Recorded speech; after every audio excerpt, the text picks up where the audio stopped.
All right, so currently in the United States, there are 32,403,159 cases of COVID, 577,041 deaths. In Wisconsin, there are 602,265 cases, 6,884 deaths. In California, there's 3,648,276 cases and 60,927 deaths. The date is May 7th, 2021. I am Zach Hughes and you are? Allison Christenson. And what do you primarily do on a day-to-day basis, like your job, your extracurriculars? So currently I'm a student at UWEC studying biology and psychology. So that kind of takes up most of my time, the studying and schoolwork. But I also work as a resident assistant or like a caregiver at Dove Healthcare Orchard Hills. So when I'm not studying, I'm working there and helping the residents that we have there. So you're living in Eau Claire then? Yes. And so when you first learned about COVID-19, what did you think about it? Well, at first, I kind of had a little bit different experience because I was abroad when it almost hit, and I was in Italy right before they got their whole mass thing. So when I came back to the US, I really didn't think too much about it until like school started shutting down. And then I thought, oh, well, we're only going to be in quarantine for like 2 weeks, then we'll have to just go back. But then after that, it kind of started to ramp up and not go away. So then I started to be a little more concerned about it. So did your trip abroad then get cut short because of COVID? No, it actually didn't because I was only doing a winter course there. So I got out, I think, a couple days before they got their first case. So wasn't too bad. I know Gotcha. friends of mine who did get their trip cut short, which was sad. How have your thoughts kind of changed since like the initial like COVID-19 scare, like when it first really broke out?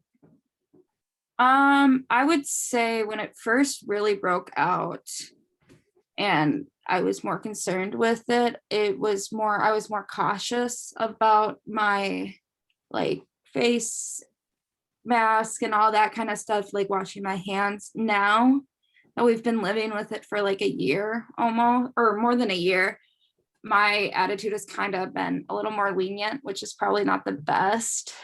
But I think after the vaccine came out, I kind of was like more willing to go out and be around a lot more people. Gotcha. And what issues most concern you about the pandemic?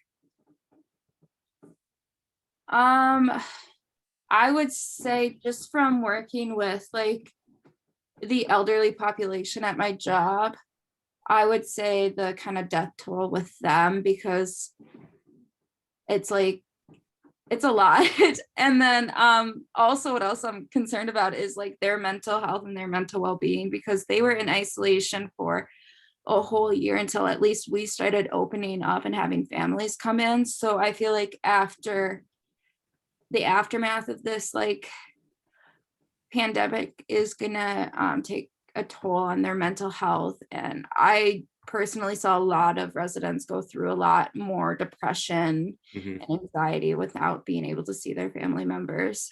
So like, I guess you're talking about kind of how it's the issue is like physical, obviously, because the pandemic can cause a lot of harm to the elderly population, but the mental side of things is also extremely, concerning because of the isolation and Yeah, whatnot. it's I like with my psych degree, like we look at mental health a lot and the self-isolation and being alone is not good for anyone. So it's just very concerning about like the number of like kids and like Hmm. people and like elderly that probably now have like some type of anxiety disorder or like depression disorder due to not being able to be out with anyone or see anyone.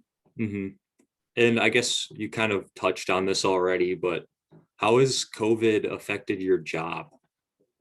It affected it a lot. So at first, I got this job a couple or like a month before COVID actually hit, and we started putting our COVID policies in place. So I only had like a month of normalcy. And then as soon as COVID hit, we were wearing masks. And at first, they were the surgical masks, and then we switched to the N95s. Hmm. But since we didn't have any um, COVID in the building, then we got to switch back to the surgical masks.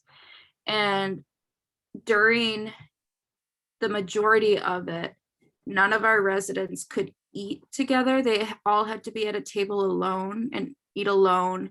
And so we had a lot of issues with residents being upset that not everyone could eat in the dining room because they would have to eat in their room, or else they'd have to get down there hella early to find a spot to sit and eat. But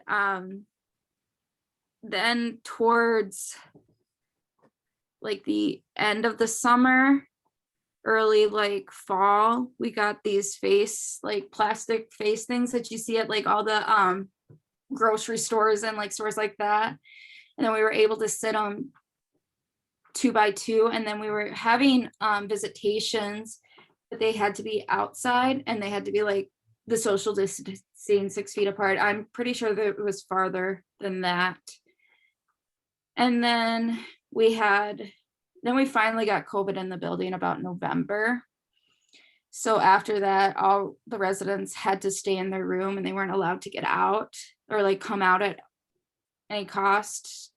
And that was kind of hard because we had a lot of residents with dementia. So they couldn't remember to stay in their room or anything like that. And after that, we've just had a steady decline in our sense. What's it called? In our population there. I can't remember the word. I know it. It's on the tip of census.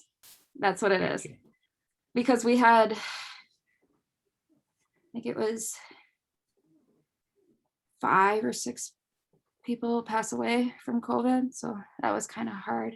And Yeah. now we're opening up since like the pandemic hasn't died down, but with all of our residents being vaccinated, now we're able to have people come in to our building and visit with their families. So it's kind of more normal, but we still have to wear like masks and try to social distance.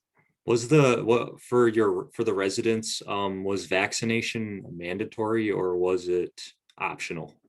It was optional. It was their choice to get it. And then it was also optional for us workers to get it as well. Gotcha. So, kind of remaining with the job, has COVID changed your employment status at all, or are you still working the same amount of hours, the same job, or Once we got COVID in the building and our census was low, my hours reduced greatly. And then now I'm back to normal, but we're shorter staffed on my hour or like Mhm. my position because of the census. So we have one less worker, is how they decided to do it. So yeah, a lot of our hours have been cut and positions taken away. I guess I want you to reiterate, what exactly do you do for your job then? Like, you help residents take care of themselves, or Yeah, what's your so we position? perform all the basic needs that they're not able to perform. So if that's like helping them go to the bathroom, helping them like get ready for bed is what I do a lot because I work the PM shift. And then we also are medication certified. So we pass out medications and take like blood sugars and give insulin. And then we also help with dinner as well. So Gotcha. just doing everything that they can't necessarily do anymore. Gotcha. And so moving on from your job, but how has the pandemic affected the employment of people you know? Well, my roommate actually had to go on unemployment over the summer, so she wasn't working at all What does due to she do?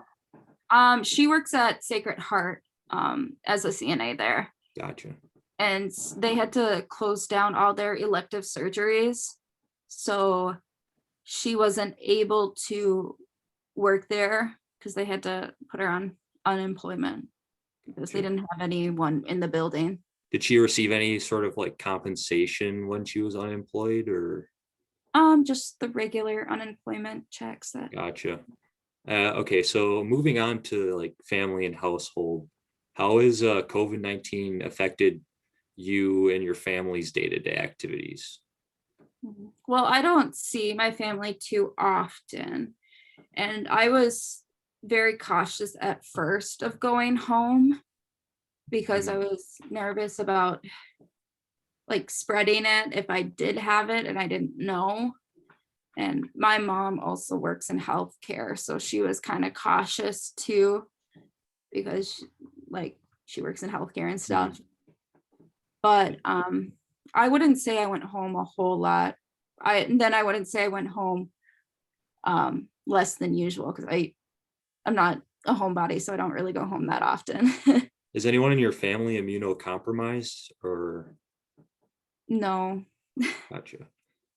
And like, I guess because COVID affects older people, have you not been like in close contact with your grandparents as much or?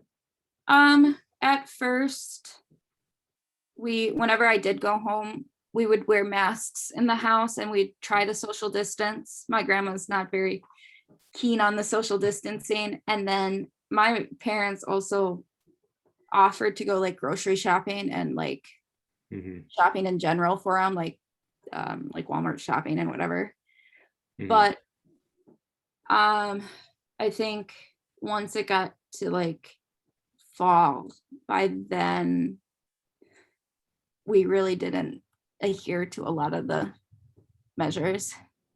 So since you're already a college student, does that kind of mean that you kind of you don't communicate or you do communicate kind of the same ways you have been, which is kind of over the phone with family members and Yeah. No, yeah, because I think I've FaceTime my mom more than usual over this past year. And then I've been calling my grandparents a lot more too, because I haven't been able to go home and see them Mhm. too often.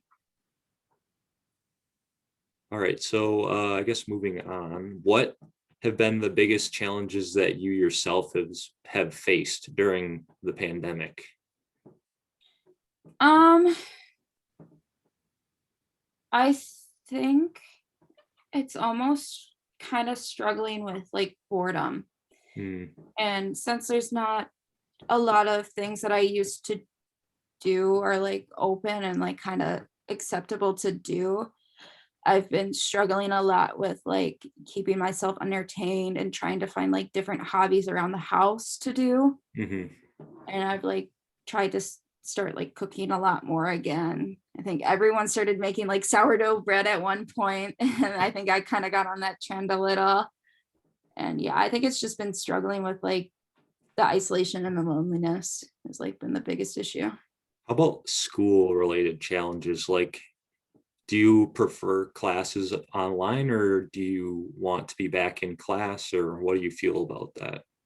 I prefer them in person because with my biology degree, it's really hard for me to learn that content by just reading a book or having someone voice over like PowerPoints. 'Cause it's like detailed information that I'm not able to learn like that. Hmm. And then all of my labs have been cut short too, or like half the amount of time we would normally get. So I don't Hmm. get that full experience. Yeah. I enjoy labs a lot. That's my favorite aspect of like biology. So Hmm. it's sad and it's it's been hard to get used to. Mhm.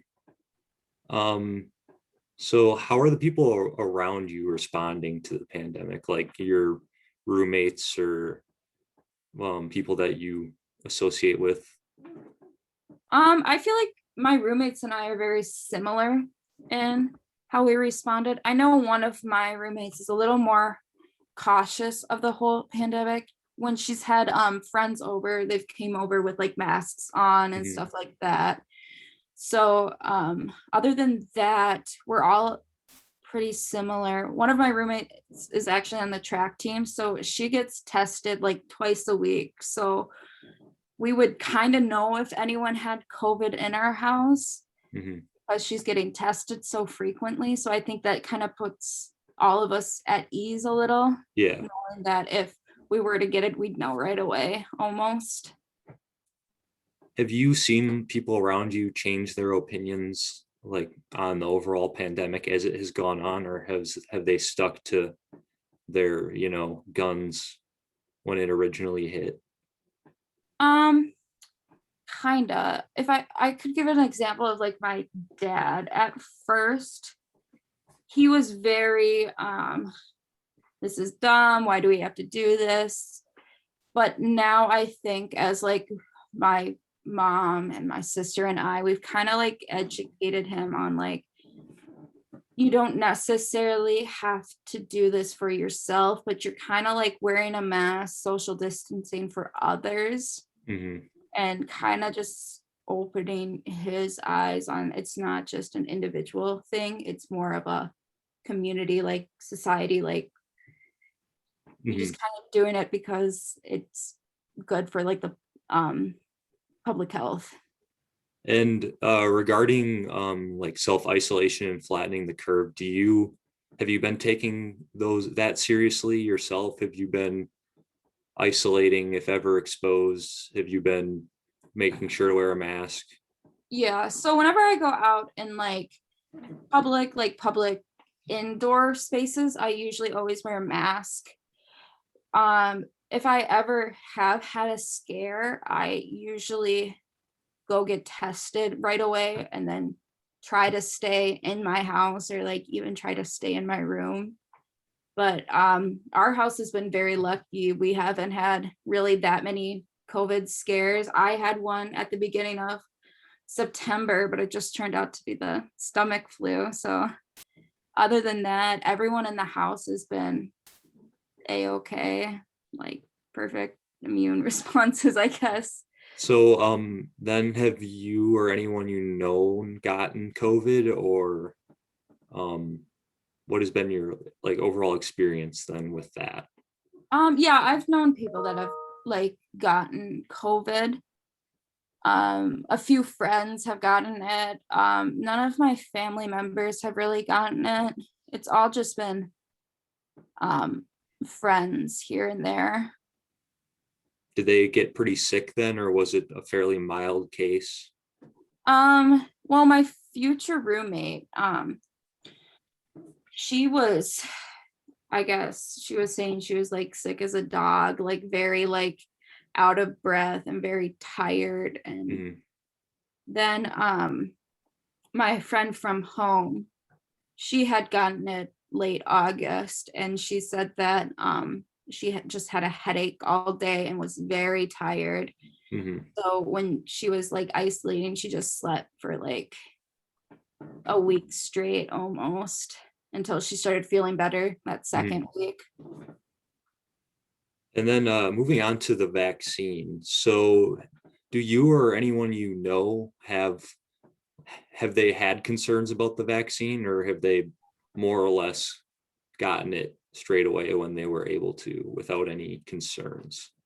No, I think a lot of us were very hesitant at first and we were very nervous about, oh, it's like come out so fast. Like, is it going to work or is it gonna like do like harm to our bodies Hmm. and whatever. So a few people I know haven't gotten it, but a few other people have. So it's like almost 50-50. I think even at my work, it was like a 50-50 toss up of who Hmm. got it and who didn't get it. Gotcha. And did you get the vaccine then?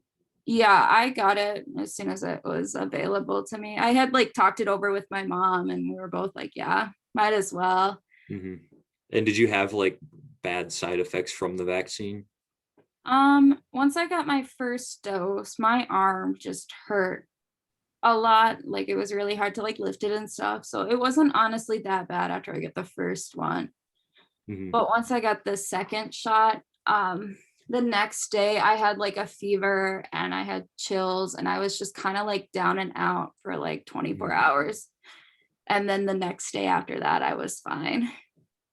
Was it hard to get access to the vaccine, or with your line of work, was it easier to, because you work with elderly, so you would be a bit eligible sooner than a lot of people to get the vaccine?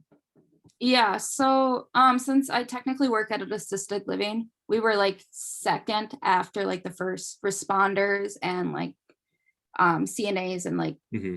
people that work in like skilled nursing facilities. So as soon as it was like available to like our section, it was super easy to get it. Our my boss and like higher people were very they had a lot of like good information about Hmm. how to get it, and this is like the steps you need to take to go get it.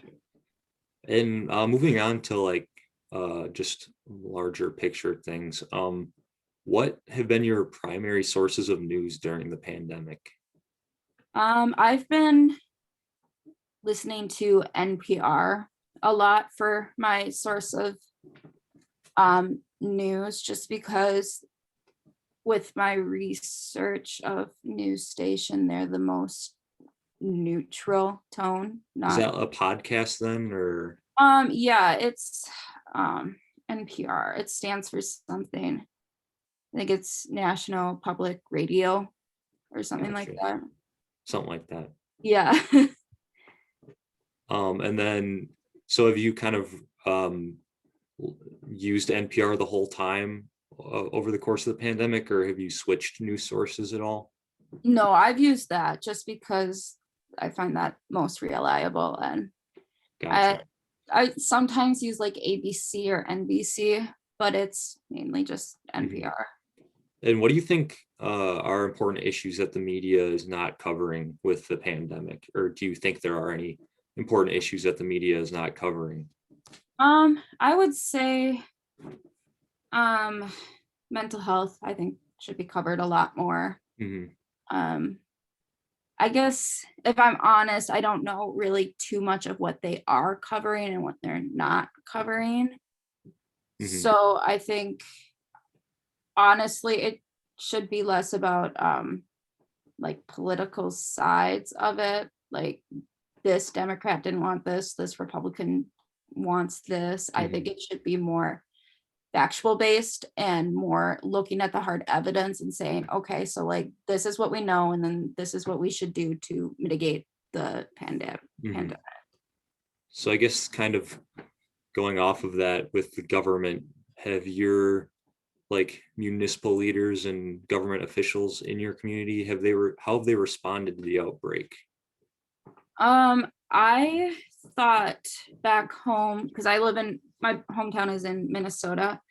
I thought my governor did a pretty well job of like um putting out like responses to Mhm. mitigate it.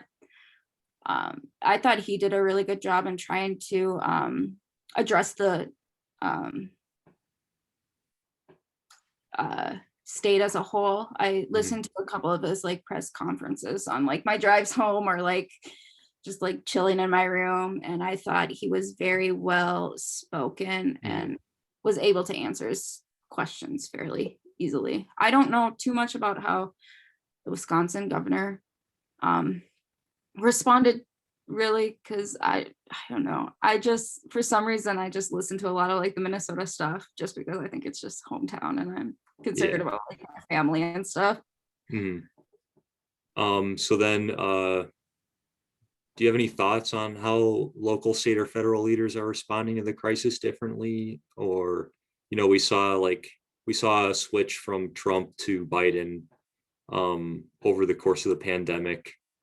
And do you think that they're both handling the way they handled things? You know, is it I different from each other? And I think Biden's a little more for stopping the pandemic, but I think overall both parties should be doing a better job, just because even though like Biden came in with these like fresh new eyes and whatever, it doesn't Mhm, stop the fact that there are still people getting this virus and stuff. So I think both sides needed to respond a little different. I don't know how exactly, not mhm, very political science person. So I think overall that we just should have put our differences aside and looked more at the greater good and the um, public health. If because mhm, I just took this health psychology class, and there's this public health belief model, and it was more like putting the needs of others before the needs of your own. mhm. And And I guess for the future, how has this experience, with the pandemic transformed how you think about your family, your friends, and your community? I am a lot more I think I let me see. I feel like I'm very lucky for the people I do have.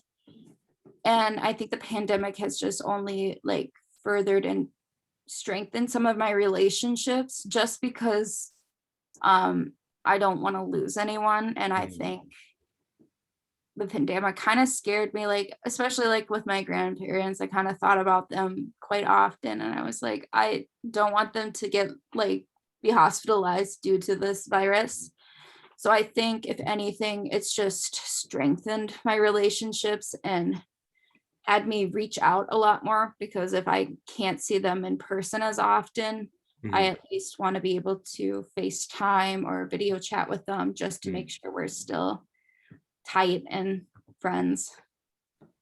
And then I guess the final question I have for you is, knowing what you know now, what do you think that individuals, communities, or governments need to keep in mind in the future to maybe, prevent something like this happening again, or to help mitigate it? I think a faster response is probably what they should probably keep in mind, is if we can isolate whatever comes next, if it's a new virus or Mhm, whatever, to isolate it quickly and effectively, put mhm, in like social distancing procedures, um, mask mandates, and other protocols like that. Just kind of respond a lot quicker, I mhm. guess. Well, I think that about wraps it up then. Okay.